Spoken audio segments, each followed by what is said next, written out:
Maraatummaa of dubbii yeroo maraa ni baaddatu kennaa bara. Namni hawaasa maraati akka nama maraati safuu baasee salphina guuggatu. Dhugaansaas gaaddisa maraatummaa jala guuggatu.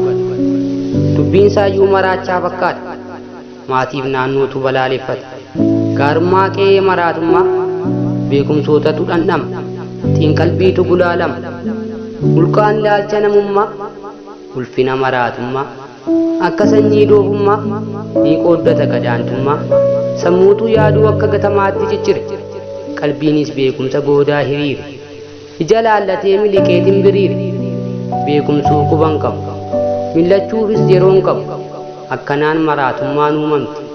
Jireenyis maraachuun hudhamte. Maraatummaan hawwii miti akka abdii icitiiti utubaa sammuuf taati. Gaafa moggaasa makaa mooraa maraatummaa dhaqa. Gaafa moggaasa haqaa haqatu dhugaa haqa. Kaayyoof kaayyoo gaafa dhossaa maraachuutu mul'isa. Tarii kun sirriidhaa?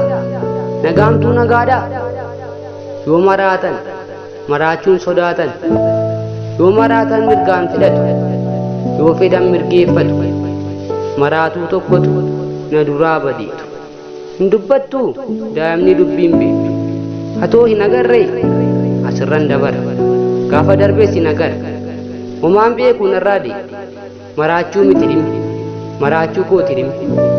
Kochoo malee balalee utuun ka hin ga'e. Maraatummaan akka kana. Urjii sammuutu dukkana. Ifa booddee maraachuun maddi.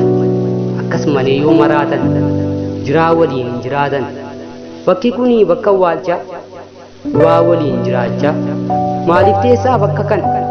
Amilee dhabdee yaa naman. Firri jira maraatummaa haasa hin sodaate. An jiraachuun maraadhe akka billaachaa kaadhee. Badaadhuu kaayyoof baadhee beekumsa kooti nan kumadhe. Kan maraatee yaanteen beeku. Kan maraatee horman beeku. Agartuunsaa tokko.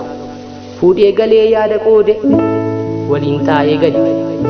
Tuu maraatummaa fayyisanii fayyina maraachanii hin badu ture.